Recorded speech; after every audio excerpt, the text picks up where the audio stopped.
experience this evening? In 3 hours?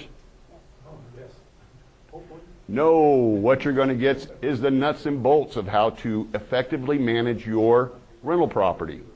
And there is a system in place, and if you follow the system, it helps the industry as a whole. And that's why my friends and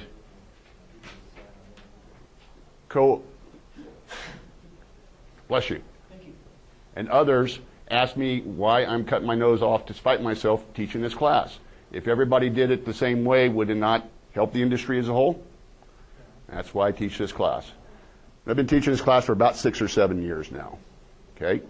If you have questions, don't hesitate to ask. What is the only dumb question? There you go. Okay. So tonight we're going to talk about preparing our unit, pricing, marketing, showings, applications, security deposit, rental agreements, and then John will talk to you for a couple of minutes about bookkeeping and records and financial analysis. It's kind of a teaser. Anybody here not take Jim's other class Tuesday night?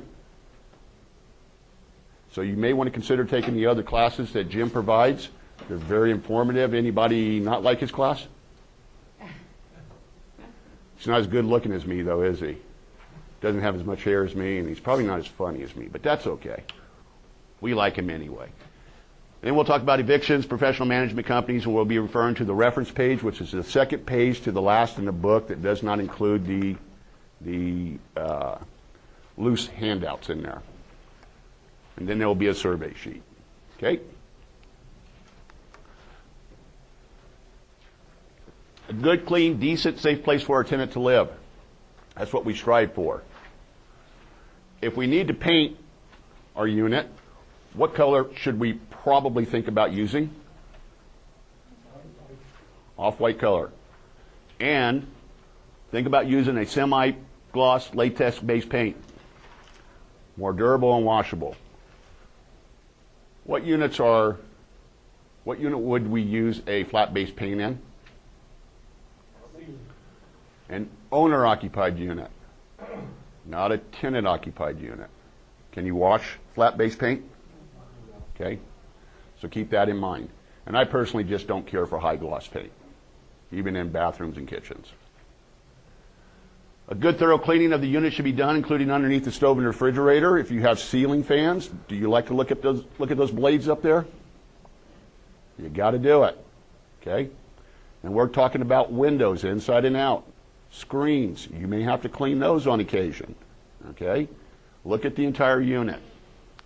If your unit has carpeting, it needs to be professionally cleaned, whether it appears to need it or not. General cleaning and carpet cleaning are two very important things. They go towards the security deposit issue, which we'll get to later on.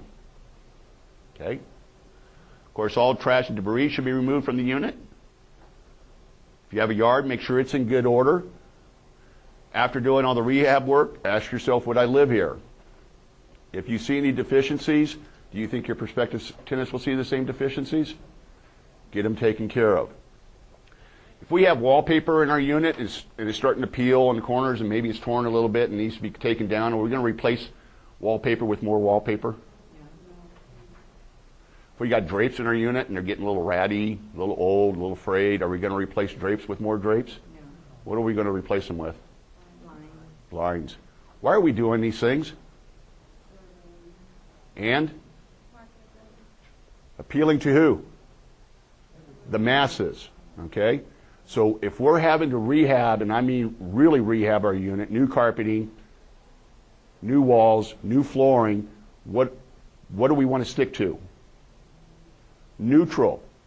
As neutral as possible.